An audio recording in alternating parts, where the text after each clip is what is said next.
এবার দেখো দেখতে পাচ্ছ, তাই তো?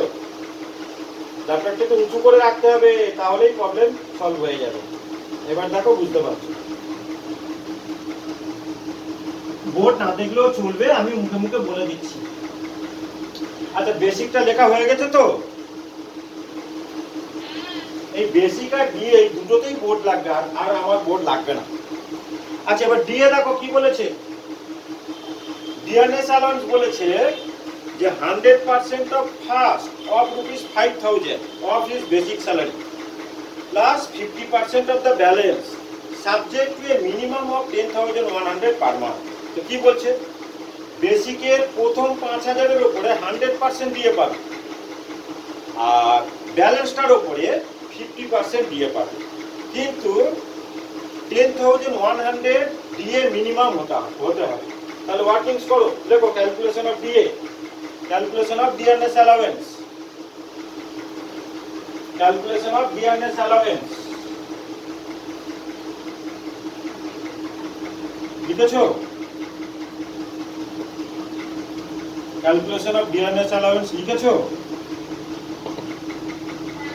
হ্যাঁ। তাহলে কি বলেছে, বেসিকের প্রথম 5,000-এর উপরে 100%, বাকিটার উপরে 50%। তো দেখো প্রথম 9 মান্থে ওর বেসিক ছিল 15,000, তাহলে কি করছি দেখো, 5,000-এর উপরে বলেছে, কারণ 5,000 ইন্টু 9 ইন্টু 100%। আমার প্রথম 9 মাসের বেসিক আছে 15,000 টাকা, 15,000। তাহলে প্রথম 5,000-এর উপরে বলেছে যে 100%, তাহলে 5,000 ইন্টু 9 ইন্টু 100% প্লাস করবো ব্যালেন্সটা। ব্যালেন্সটা হলো 15,000, হ্যাঁ, মাইনাস 5,000 ইন্টু 9 ইন্টু 50%।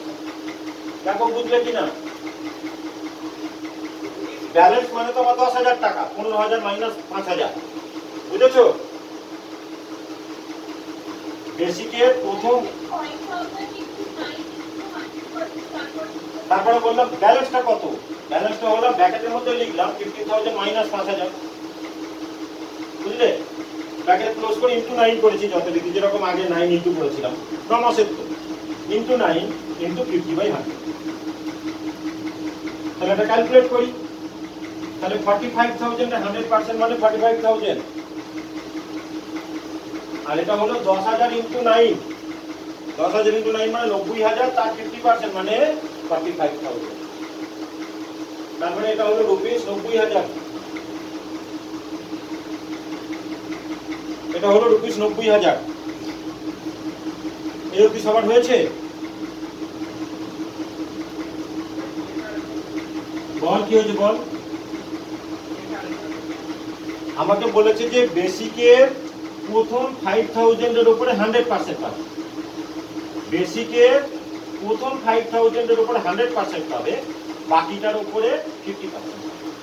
তো প্রথম 9 মাসে আমার বেসিক ছিল 15,000 টাকা, তার মধ্যে 5,000 টাকার উপরে মানে 5,000 ইন্টু 9, যেহেতু প্রথম 9 মাস, তারপরে 100% দিলাম, আর বাকিটা হলো 15,000 মাইনাস 5,000 মানে 10,000 টাকা, অবভিয়াসলি ইন্টু 9 মান্থে, তারপরে 50% করলাম। সব তো কিছু না, তাহলে বেরোলো আমাদের এখানে 45,000, এখানেও 45,000, তাহলে টোটাল বেরোলো আমাদের কত, 90,000 টাকা। ঠিক আছে, বলে এই অবধি কারোর অসুবিধা নেই? হ্যালো, হ্যাঁ। এবার দেখো ওরা কিন্তু একটা রেস্ট্রিকশন বলে দিয়েছে, বলেছে মিনিমাম অফ 10,100 পার মান্থ, মানে ডিএ কিন্তু 10,100-এর কম হবে না। তাহলে আমি এখানে পার মান্থ ডিএটাকে বার করে নিই।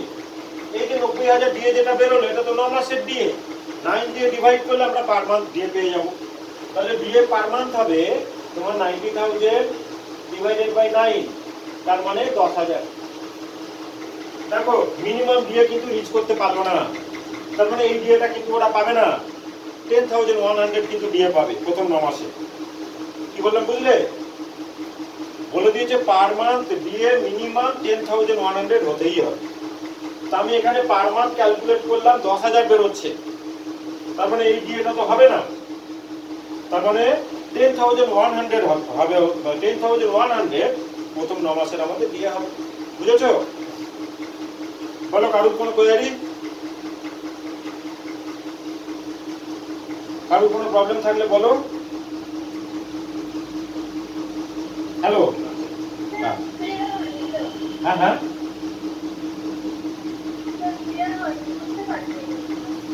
তোমার ডিএটা কত বেরিয়েছিল টোটাল ডিএ? 90,000। এই 90,000টা কত মাসে?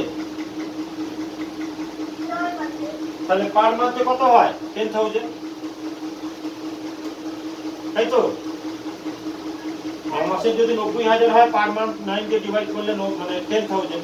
কিন্তু ওরা অঙ্কে তো বলে দিয়েছে, রেস্ট্রিকশন দিয়েছে যে পার মান্থ দিয়ে মিনিমাম 10,100 হতে হবে, বুঝেছো? তার মানে এটা তো 10,000 বেরোচ্ছে, তাহলে এই ডিএটা তো হবে না, মিনিমাম দিয়ে 10,100 হতে হবে। তাহলে প্রথম 9 মাসে ওর ডিএ হবে কিন্তু 10,100 টাকা। এটাকে আমরা নেব না, এটা আমি চেকিং করে দেখলাম। এবার পরের 3 মাস আসো। পরের 3 মাসের বেসিক হলো 15,300। তো করো, তাহলে প্রথম 5,000 টাকা, তার মানে 5,000 ইন্টু 3 ইন্টু 100%। আমি তো 9 মাসের করলাম, আরো 3 মাসের করি। তো নেক্সট 3 মাসের আমাদের ডিএ ছিল 15,300। তো প্রথম 5,000 এর উপরে আমি 100% নিলাম, 5,000 ইন্টু 3 ইন্টু 100% প্লাস আগের মতো 15,300 মাইনাস 5,000 ইন্টু 3 ইন্টু 50%। দেখো বুঝলে কি, আগের মতনই আমার এখানে 15,300, হ্যাঁ, তোমার 3 মাসের হচ্ছে ডিএ। তো 5,000 ইন্টু 3 ইন্টু 100% করলাম, আর ব্যালেন্সটা হলো 15,300 মাইনাস 5,000, এটা তো ব্যালেন্স। এটা ইন্টু 3 মাস ইন্টু হলো 50%। ক্যালকুলেট করো, তাহলে এটা হলো আমার 15,000 টাকা। এটা কত হয়? 10,000। এটা তোমার কত হয়? 10,300। 10,300 ইন্টু 3 মানে কত হয়? 30,900। 30,900 50% কত হয়? 30,900 50% 15,450।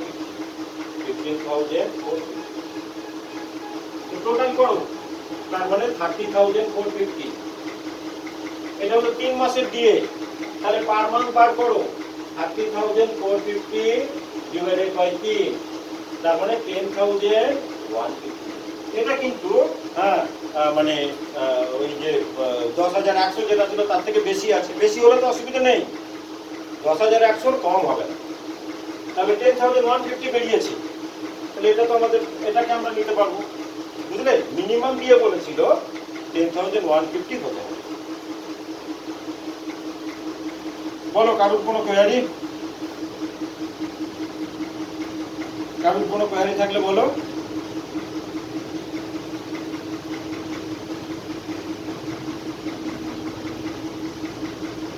হয়েছে সবার?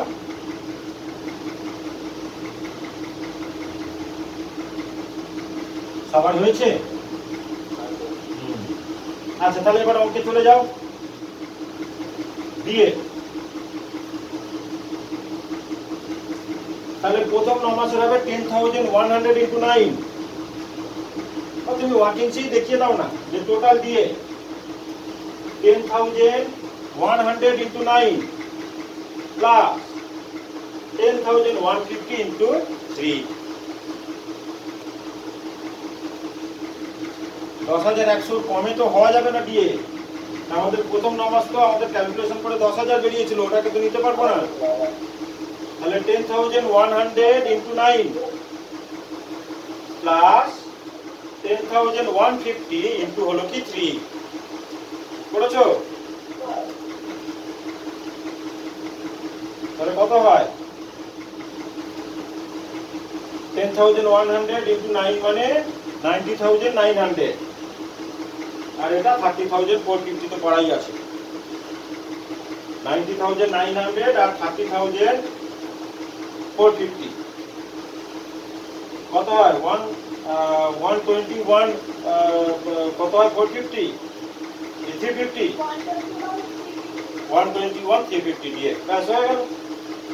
থার্ড ঘরে বসিয়ে দাও, থার্ড কলমে বসিয়ে দাও। আর আমার বোর্ড লাগবে না, অসুবিধা নেই। আর আমার বোর্ড লাগবে না, অসুবিধা নেই, ঠিক আছে? আর বোর্ড না দেখলেও চলবে। এবার দেখো কি বলেছে, প্রজেক্ট অ্যালাউয়েন্স ফুললি ট্যাক্সেবল নিয়ে নাও, প্রজেক্ট অ্যালাউয়েন্স ফুললি ট্যাক্সেবল নিয়ে নাও, হার ঘরে নিয়ে নাও 2500 ইন্টু 12 মানে 30,000 রুপিস।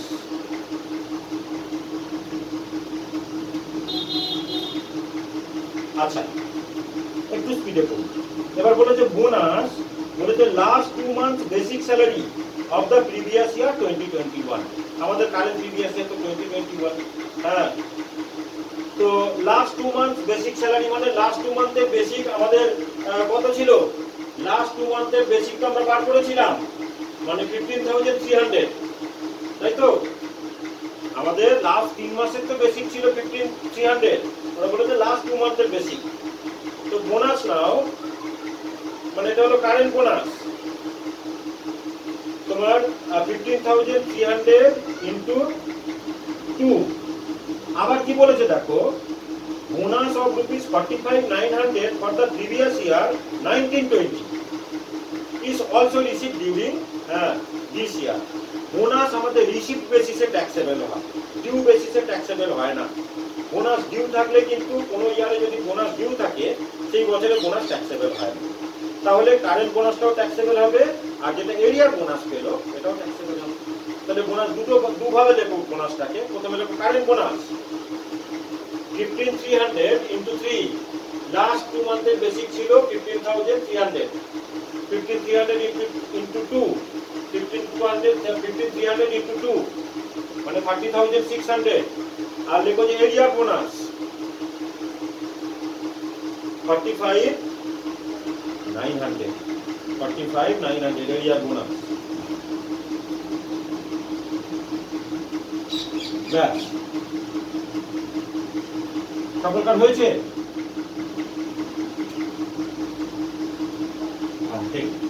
এবার বলছে দেখো কমিশন বলেছে 0.2% of turnover of rupees 50 lakh, 75% of which achieve by Mitra.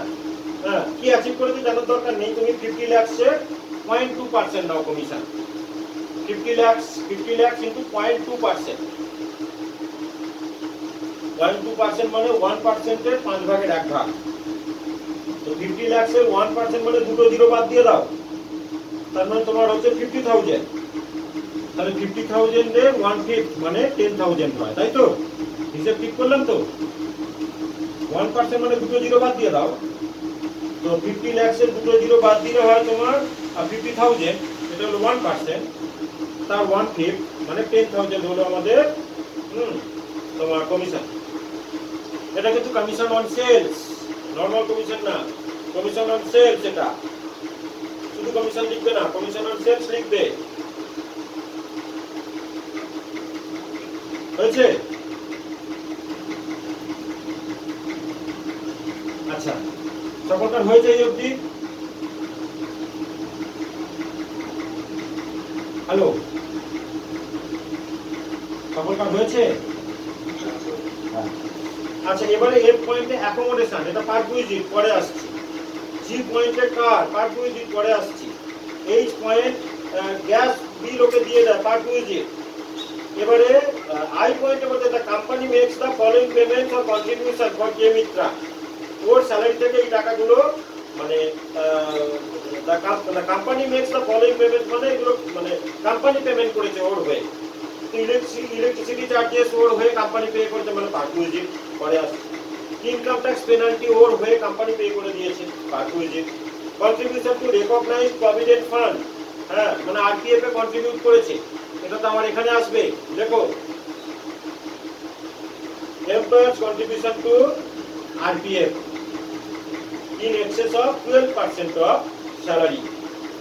Employers contribution to RPF in excess of 12% of salary. Employer ওর হয়ে প্রভিডেন্ট ফান্ড কন্ট্রিবিউশন করেছে, এটা তো আমাদের স্যালারির মধ্যে আসবে।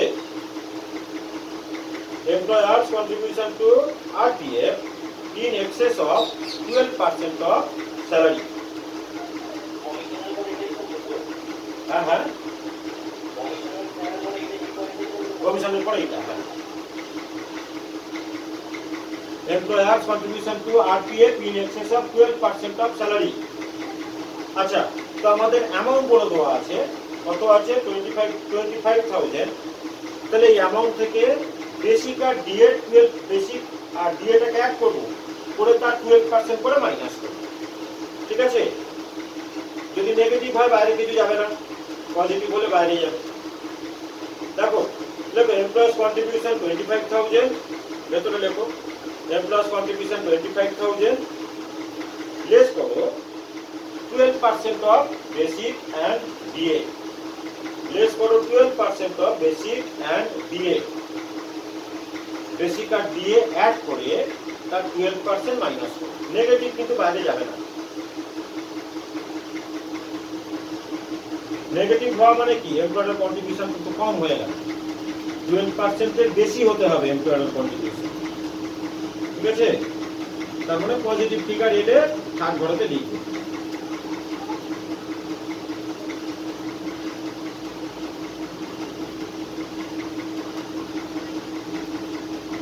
করেছো?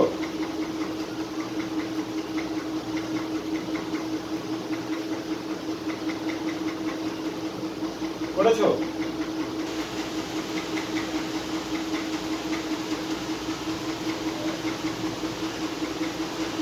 হয়েছে সবার? হ্যাঁ হ্যাঁ, তুই হিসেব কর, এমপ্লয়ারের কন্ট্রিবিউশন 25,000, তার থেকে লেস করছি বেসিক আর ডিএ 12%। তো বেসিকও বার করা আছে 1,80,900 আর ডিএও তো বার করা আছে, দুটোকে অ্যাড করে তার 12% মাইনাস করো।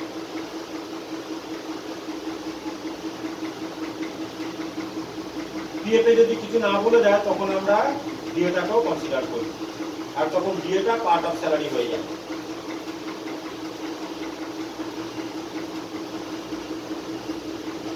ডিএ ক্যালকুলেশনে ডিএ আসা মানে ডিএ পার্ট অফ স্যালারি। আচ্ছা হয়েছে রে, এত সময় নিচ্ছিস কেন?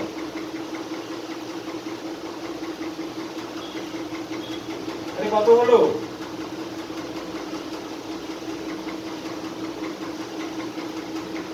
কেউ কিছু বলে না। বেসিক আর ডিএ 12% করতে কতক্ষণ লাগে?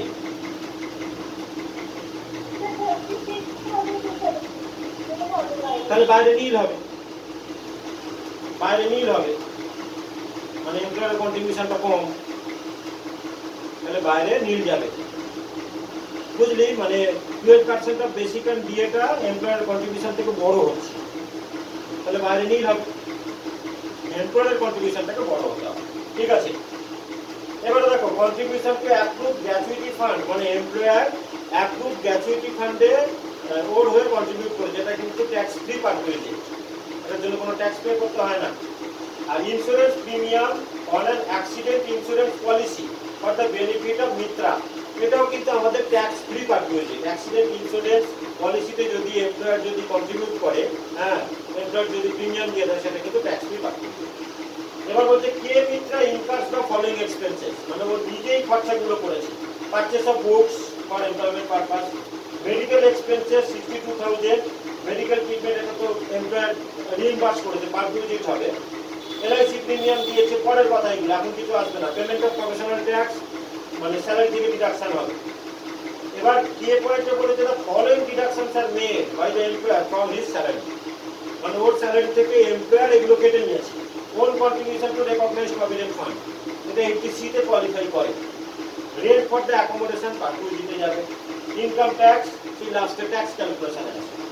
আচ্ছা, এবার বলছি interest at the rate of 10% per Anam is credited two RPA on March 31st, 2021 for an accumulated balance of 2 lakh। এটা এখানে আসবে, দেখো interest on RPA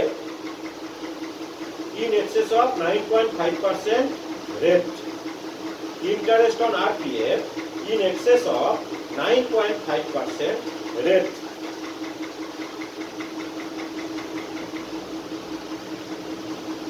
interest on RPF in excess of 9.5% rate। সবাই লিখেছো? সবাই লিখেছো? এটা তো সবাই জানো যে প্রভিডেন্ট ফান্ড মানে রেকগনাইজড প্রভিডেন্ট ফান্ডে এমপ্লয়ি স্যালারি থেকে যতটা টাকা কাটা হয় এমপ্লয়ারের ইকুইভ্যালেন্ট অ্যামাউন্ট এমপ্লয়ির নামে পিএফ ফান্ডে জমা করে। দুজনকার টোটাল ডিপোজিট রিটায়ারমেন্টের সময় গিয়ে উইথ ইন্টারেস্ট মানে এমপ্লয়ি ফেরত দেবে। ঠিক আছে? তো ইন্টারেস্ট যেটা পাচ্ছে এটা তো এমপ্লয়ির হাতে অ্যাডিশনাল ইনকাম, তাহলে এর জন্য কিন্তু এমপ্লয়িকে ট্যাক্স পে করতে হয়। তবে রেট অফ ইন্টারেস্টটা 9.5% অবধি যদি পায় তাহলে কোনো ট্যাক্স পে করতে হবে। কিন্তু এখানে 10% রেটে ইন্টারেস্ট পাচ্ছে, তাহলে এমপ্লয়িকে ট্যাক্স পে করতে হবে। ওই জন্য লিখলাম যে interest on RPF in access of 9.5% rate. দেখো তিন রকম ভাবে রেটটা বলে দেওয়া থাকে, শুধু পার্সেন্টেজ, অনলি পার্সেন্টেজ দিয়ে দেওয়া থাকে, অনলি অ্যামাউন্ট বলে দেওয়া থাকে ইন্টারেস্টে, আবার অনেক সময় ইন্টারেস্টের পার্সেন্টেজ আর অ্যামাউন্ট দুটোই বলে দেওয়া থাকে। এখানে কিন্তু অনলি তোমার পার্সেন্টেজ বলে দেওয়া আছে। অনলি পার্সেন্টেজ বা অনলি অ্যামাউন্ট যদি বলে দেয় সেক্ষেত্রে কিন্তু আমরা করতে পারবো না যদি না ওরা পিএফ ফান্ডের ব্যালেন্স করে দেয়। তবে এখানে ওরা পিএফ ফান্ডের ব্যালেন্স বলে দিয়েছে, এই কারণে যেহেতু শুধু পার্সেন্টেজ বলে দেওয়া আছে আমাদের পিএফ ফান্ডের ব্যালেন্স বলে দেওয়া। শুধু যদি ইন্টারেস্টের অ্যামাউন্টটা পড়তো তাহলেও কিন্তু আমাদের পিএফ ফান্ডের ব্যালেন্স বলে দিতে হবে, নয়তো আমরা ট্যাক্সেবল অ্যামাউন্ট বার করতে পারবো না। যখন ইন্টারেস্টের অ্যামাউন্ট আর পার্সেন্টেজ দুটোই বলে দেয় তখন আমাদের পিএফ ফান্ডের ব্যালেন্স লাগে। তো এই যে পিএফ ফান্ডের যে ব্যালেন্সটা এর উপর তার মানে 0.5% ট্যাক্সেবল হবে, মানে 2.5 লাখ টাকা পিএফ ফান্ড, এর 9.5% এর অ্যাডিশনাল কত 0.5। দেখো 2,50,000 ইনটু 0.5/100, 2,50,000 ইনটু 0.5/100। ঠিক আছে? 2,50,000 ইনটু 0.5/100 মানে কত হয় 1250। 2500 টাকা 1% হয়, 0.5% 1250। এইবারে আসো পারকুইজিট। আর আমাদের কোনো অ্যালাউন্স কিছু নেই। এবারে আসো পারকুইজিট সেকশন দিয়ে দাও 17 ব্র্যাকেটের মধ্যে 2 নরমাল 2। আচ্ছা